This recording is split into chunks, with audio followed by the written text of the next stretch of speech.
Ka'ala hike review, the best hike on Oahu, the most challenging hike in Oahu, the highest point, highest elevation with the most stunning views you can see of the North Shore and of the west side of Waianae. Really incredible hike. Welcome in, much love. Trav here, did this weekend, pretty exhausted right now, hanging out on Kahumana Organic Farm, which I'll be talking about also. This video is a few things. Some of y'all just want to experience adventure.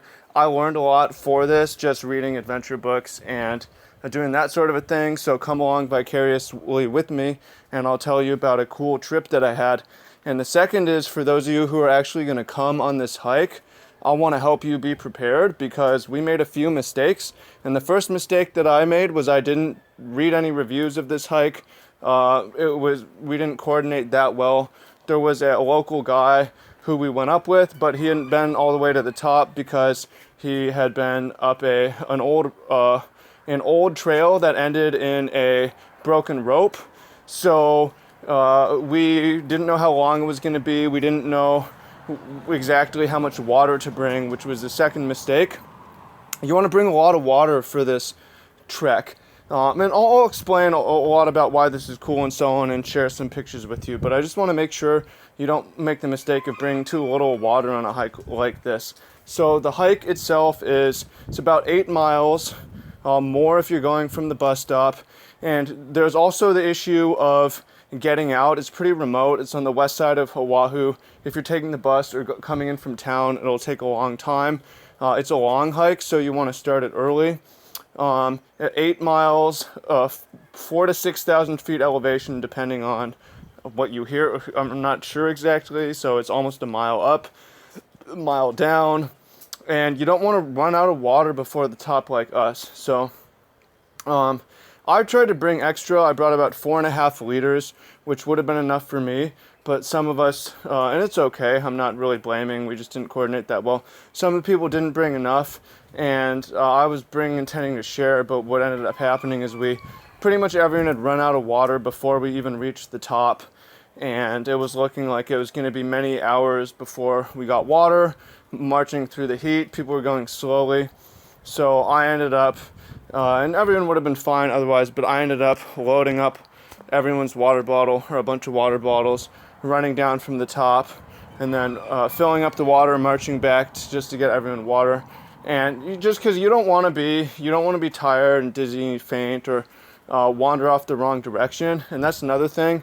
If possible, you should stick together and you should be checking the person behind you because you can wander off the trail. One of our people wandered off the trail kind of towards the end, and we didn't notice he was missing until a while later. And fortunately, he had water because it was after I had met back up with him. But if he hadn't, it would have been a little bit sketchy. I'm sure it would have been fine. But if you don't want to have to deal with that sort of stress, I would say everyone should bring 4 liters of water. It's a lot, but it's a long hike. So mentioned it's 16 miles round trip, 10,000 feet up and down. If you're a super athlete and want to just fucking march it, you could probably get up in an hour and a half, get back in an hour and a half. But for many of you, it's going to take longer. Like, it took us, 5 hours up, 5 hours back. So it will take a while, right? So you either want to start early or camp it out. We got a late start and ended up camping it out. Some of the people in our party had other appointments earlier in the day. And that's whatever, because camping it was pretty cool. There's not really designated camping spots, but you can find a space off the trail. Good chance it rains. We got lucky that it didn't, but we had a tarp in case. The issue with tents is fucking heavy, and also there isn't that much flat ground. We made a controlled fire, and it all worked out. So that was pretty fun. Let's see. Other things you should know. I mentioned don't get turned off the wrong trail. I think that's important. Another thing to look out for is the fruit along the way. There's lots of strawberry guava, which looks like this. Passion, there's forests of this. And it's really tasty. The seeds are inedible. You can swallow them. It's just fiber. Or you can try to swallow the liquid and spit them out. Really tasty, and they're everywhere all around you, above you. There's also these yellow balls, lilikoi, incredibly delicious. You bite them open and then you can suck out the insides. Tastes like sour candy, really tasty. And this is helpful when you run out of water, if you do, because you can get enough liquid from this stuff that you'll probably be okay.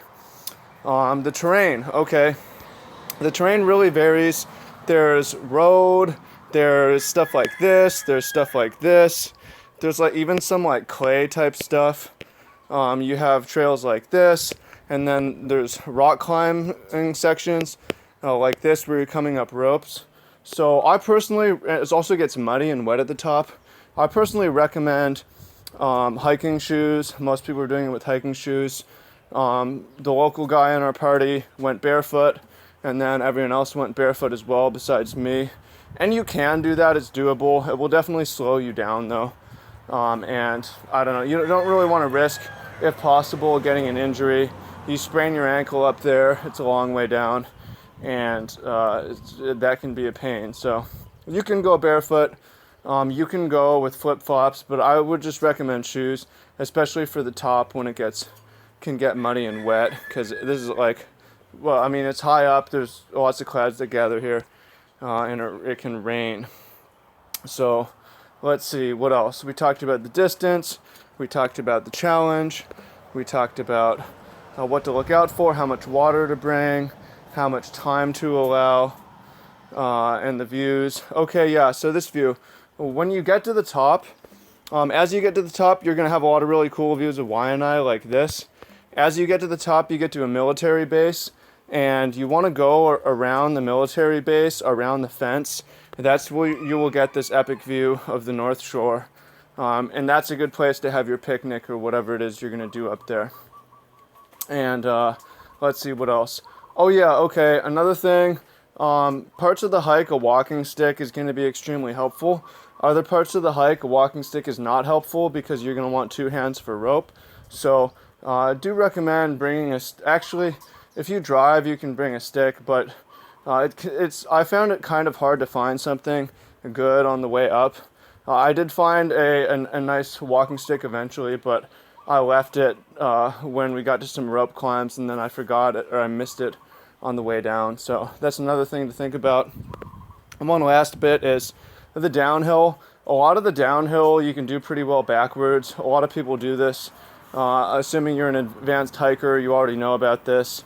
I recorded a video, I have a video coming on this, but you march down backwards, and it can save you a bit.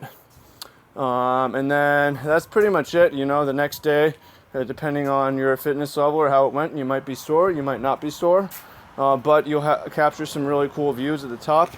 And if you do it, send them to me. I'd like to see. I hope you find this review helpful. I know some of you will actually watch this before going on the hike, so I hope you found it helpful. For those of y'all who didn't, I hope you found it interesting or learned something for adventure or whatever, and that'd be cool. Yeah, last minor detail. So we actually had to we brought up wood, keave or whatever with us. If you plan on finding wood up there, it's all going to be either fresh or probably moist, and it's not going to work out very well. So if you want to do that thing, you have to bring it up. But most people aren't going to do that, and I would generally recommend starting early and finishing it in one day, but you don't have to. So again, hope you find this review helpful, and let me know how it goes for you. And those of you who just are here for the adventure, hope that was cool for you as well, and look forward to hearing what you have to say. So thank you all, much love, and look forward to seeing the comments. Peace.